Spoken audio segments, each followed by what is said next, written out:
मोरे किचनमध्ये तुमचं सगळ्यांचं स्वागत आहे. हे बघा, मी आज साबुदाण्याची खिचडी बनवणार आहे.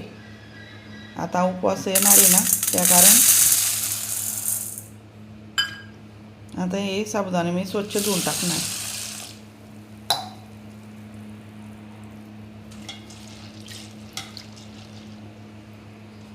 याचं पाणी तळून घेणार. आता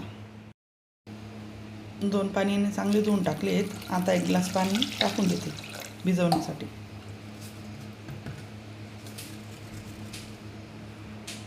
हे अर्धा तास पाण्यात राहू देईन मी बटाटे उकडून घेते. बघा, 2 बटाटे घेतलेले आहेत.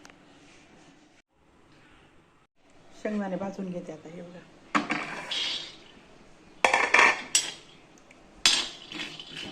असे भाजून घ्यायचे ते.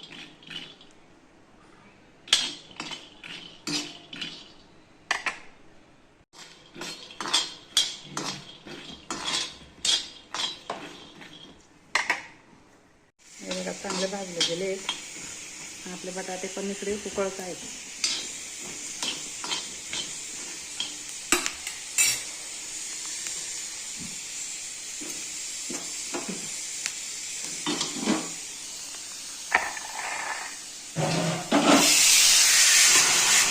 हे बघा, चांगले साबुदाणे भिजवून गेलेले आहेत आपले. हे बघा, मोकळे मोकळे झालेले आहेत. बटाटे उकडून घेतलेले आहेत.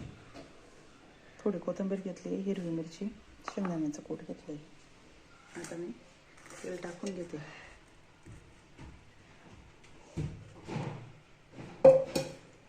दोन दिवसाच्या उपासाला जिरट चालतं. तर हिरवी मिरची,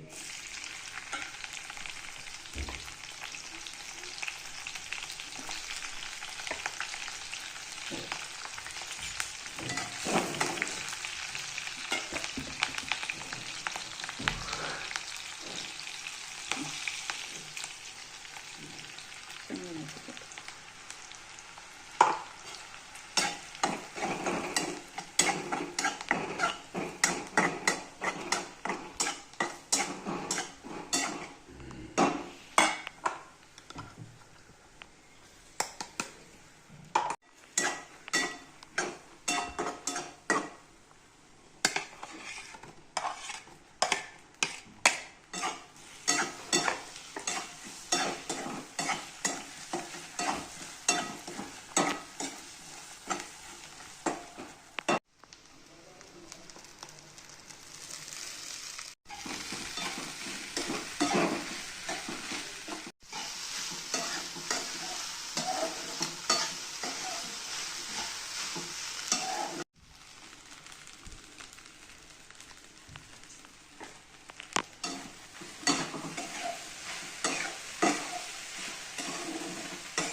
झाली आता आपली साबुदाण्याची खिचडी.